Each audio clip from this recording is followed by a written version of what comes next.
दोस्तों नमस्कार, मैं सुबोध कुमार। आप देख रहे हैं खबर नेशनल टाइम्स। आपको बता दें कि सनातन धर्म का जो मीडिया सेल है, जो तमाम बौखलाने वाले लोग हैं, वो पहले गांधी और नेहरू को बोलते थे, उन्हें नीचे रखकर अपना इतिहास ऊपर करते थे, झूठा प्रचार प्रसार करते थे। लेकिन अब वो धीरे धीरे बाबा साहब का भी नाम इतिहास से खत्म करना चाहते हैं। जी हाँ, एक बड़ी साजिश चल रही है। जैसे कि आपने पीछे देखा होगा, अनिल मिश्रा नाम का एक व्यक्ति वकील है ग्वालियर हाई कोर्ट में। ग्वालियर कोर्ट में वो लगातार बाबा साहब पर टिप्पणी करता रहता है। वो बोलता रहता है कि संविधान बाबा साहब ने नहीं लिखा। अब सुनने में आ रहा है, आपको बता दें कि बयान दिया है जो हरियाणा के पूर्व मुख्यमंत्री मनोहर लाल खट्टर। वो उनका कहना है कि बाबा साहब जो संविधान सभा के अध्यक्ष थे, बाकी लिखने में तो बहुत बड़ा इतिहास रहा है, सिर्फ बाबा साहब ने ही संविधान नहीं लिखा, इसका लिखने में बहुत बड़ा इतिहास रहा है। देखिए दोस्तों, किस तरह से, किस कदर ये मनोहर लाल जी बयान दे रहे हैं कि संविधान बाबा साहब ने नहीं लिखा है। ये क्या है कि लगातार माहौल बिगाड़ने का कोशिश करते हैं। जो जनता है उसका ध्यान खींचने की कोशिश करते हैं, लगातार इस तरह के मुद्दे लेकर आते हैं। अब ये बयान दिया है और कह रहे हैं कि संविधान बाबा साहब ने नहीं लिखा, वो सिर्फ संविधान सभा के अध्यक्ष थे, बाकी लिखने में तो बहुत बड़ा इतिहास रहा है। दोस्तों, आखिर ये क्या करना चाहते हैं, क्या कहना चाहते हैं जो मनुवादी लोग हैं, सनातन धर्मी हैं? आखिर वो किस तरह से अपने झूठे प्रचार प्रसार के जरिए क्या करना चाहते हैं? क्या बाबा साहब का इतिहास खत्म करना चाहते हैं? जिस तरह से इन्होंने नेहरू और गांधी का इतिहास खत्म करने की कोशिश की जा रही है, अब ये दलितों के अधिकार और उनका इतिहास खत्म करना चाहते हैं। इसलिए मनोहर लाल खट्टर, जो कि हरियाणा के पूर्व मुख्यमंत्री रह चुके हैं, बीजेपी नेता हैं, उन्होंने ये बयान दिया है बाबा साहब को लेकर, टीका टिप्पणी की है कि बाबा साहब ने संविधान नहीं लिखा था।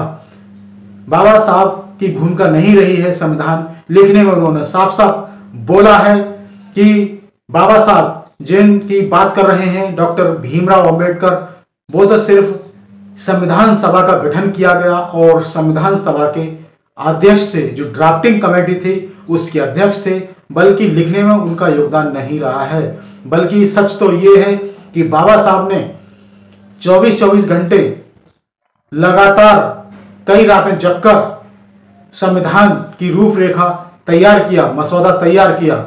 उनका जो पीए था रत्तू, उससे बोल दिया था कि रत्तू अब आप घर जाओ, मैं सो जाऊंगा।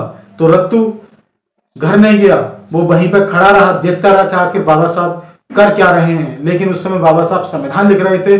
और जब रात से लेकर सुबह हो गई और फिर उसके बाद बाबा साहब रत्तू से बोलते हैं कि अरे रत्तू, क्या अभी आप यहीं खड़े हो, गए नहीं? तो रत्तू की आंखों में आंसू आ गए।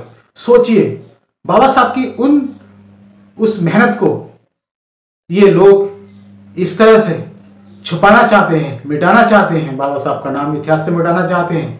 लेकिन जैसे ये खबर फैली तो जो पूर्व सीएम खट्टर साहब, उनकी तुरंत हेकड़ी निकल गई और उन्होंने फिर से एक वीडियो जारी किया है। उस वीडियो में वो कह रहे हैं कि विपक्ष मेरे बयान को तोड़ मरोड़ कर दिखा रहा है।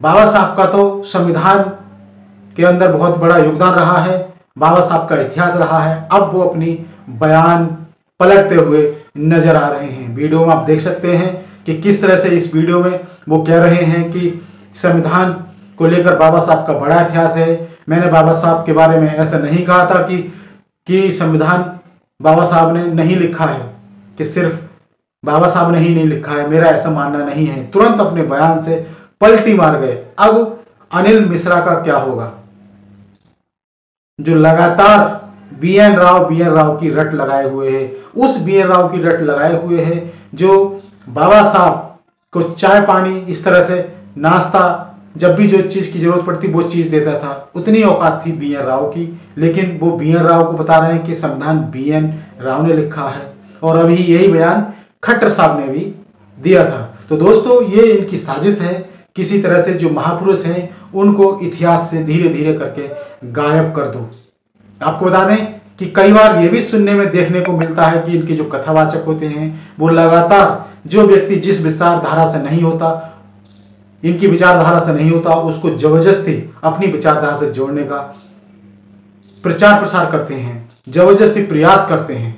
तमाम कथावाचक हैं, जैसे कि कबीरदास जी की अगर बात की जाए तो कबीरदास जी ने सनातन धर्म या हरि भक्ति की बात की जाए तो इस तरह से लेकर कोई इतने दोहे वगैरह नहीं लिखते, लेकिन कुछ कथावाचक हैं कि अपनी तरफ से कुछ नए दोहे बनाकर, क्योंकि इनका जो सारा मसाला कंटेंट प्रकाशित होता है वो गीता गोरख प्रेस से होता है, उत्तर प्रदेश गोरखपुर प्रिंटिंग प्रेस से होता है। तो ये कुछ भी लिख सकते हैं, कुछ भी बोल सकते हैं, इतिहास से किसी को मिटा सकते हैं। ये इन्होंने सोच रखा है कि एक एक करके इतिहास से हम मिटाएंगे, लेकिन यदि बाबा साहब के बारे में ऐसा सोच रहे हैं तो बाबा साहब के साथ ऐसा नहीं कर पाएंगे। बाबा साहब ने कहा था कि बीज को जितना दबाओगे उतना ही वो अंकुरित होता है। ये बाबा साहब ने लिखा था, बाबा साहब ने कहा था, तो आप जितना बाबा साहब को दबाने की कोशिश करोगे उतने ही बाबा साहब भीमराव अंबेडकर संविधान निर्माता का प्रचार प्रसार होगा। जैसे कि आपने देखा कि खट्टर सिंह ने बयान दिया था कि यदि बाबा साहब की बात की जाए, बाबा साहब भीमराव अंबेडकर की बात की जाए तो वो तो सिर्फ मामूली से एक संविधान सभा के अध्यक्ष थे। यदि लिखने की बात की जाए तो सिर्फ बाबा साहब ने ही संविधान नहीं लिखा है, संविधान के लिखने के पीछे बहुत बड़ा इतिहास रहा है। ये बयान दिया था, लेकिन जैसे ही ये खबर फैली, आंधी की तरह ये खबर फैली, सभी के बीच गई, तो तुरंत खट्टर साहब ने अपना बयान पलट लिया और वो उस बयान से पीछे हट गए। फिर वो कहते हुए नजर आ रहे थे कि नहीं, मैंने बाबा साहब को लेकर ऐसा नहीं बोला। फिर उन्होंने कहा कि बाबा साहब का तो संविधान लिखने में बहुत बड़ा योगदान रहा है, बाबा साहब का संविधान को लेकर बहुत बड़ा इतिहास रहा है, मैंने ऐसा कुछ नहीं कहा था। मेरे बयान को विपक्ष तोड़ मरोड़ कर दिखा रहा है, मुझ पर हमला बोला जा रहा है, मेरी बात को झूठ करके बताया जा रहा है, ये खट्टर साहब कहते हुए नजर आ रहे हैं। जबकि वीडियो में साफ साफ देखा जा सकता था, उन्होंने कहा था कि संविधान सिर्फ बाबा साहब ने ही नहीं लिखा है, इनका बहुत बड़ा इतिहास रहा है, लेकिन अपने बयान से पलटे क्यों? इसका मतलब खट्टर साहब झूठ का प्रचार प्रसार कर रहे थे। दोस्तों आपको बता दें कि इनकी हैबिट होती है, इनकी आदत होती है, ये लोग धीरे धीरे करके जांच परख करते हैं कि यदि हम ये झूठ कहेंगे तो लोग कितने जागरूक हैं, लोग क्या करेंगे, क्या कहेंगे। वही खट्टर साहब ने किया। अब वो अपनी बयान से पलट गए, पीछे हट गए खट्टर साहब। तो दोस्तों ये बड़ी खबर थी। इसी तरह की खबरों से जुड़े रहने के लिए हमारे इस चैनल खबर नेशनल टाइम्स को जरूर सब्सक्राइब करें। सब्सक्राइब करने के साथ ही बेल आइकन जरूर दबाएं, जिससे कि आपके पास खबरों के नोटिफिकेशन आते रहें। तो फिर आऊंगा एक बड़ी और नई खबर के साथ, तब तक के लिए धन्यवाद, नमस्कार।